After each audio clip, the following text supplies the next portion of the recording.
नवी दिल्लीत आता आपण ज्या ठिकाणी उभे आहोत, आपल्या मागे राष्ट्रपती भवन आहे आणि समोर तीन मूर्ती भवन. त्यातल्या मधल्या चौकाला तीन मूर्ती हायफा चौक असं म्हणतात. पण यातल्या तीन मूर्ती आणि हायफा यांचं मुळात नातं काय आहे?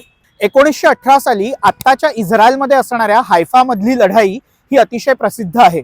या लढाईत तत्कालीन जोधपूर, हैदराबाद आणि मैसूर लान्सर्सच्या सैनिकांनी ब्रिटिश सैन्यामार्फत अतुलनीय पराक्रम गाजवला होता आणि हायफाची ऑटोमन साम्राज्याच्या तावडीतून मुक्तता केली होती.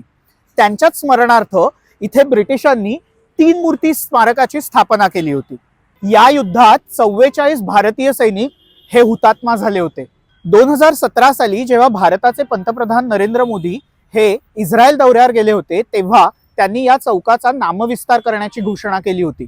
आणि 2018 साली जेव्हा इस्रायली पंतप्रधान बेंजामिन नेतान्याहू हे भारतीय दौऱ्यावर आले होते, तेव्हा दोन्ही पंतप्रधानांनी मिळून या चौकाचा तीन मूर्ती हायफा चौक असा नामविस्तार केला होता. भारत आणि इस्रायल यांच्यात असलेलं मैत्रीचं अतूट नातं यामुळेच पुन्हा एकदा अधोरेखित होतं.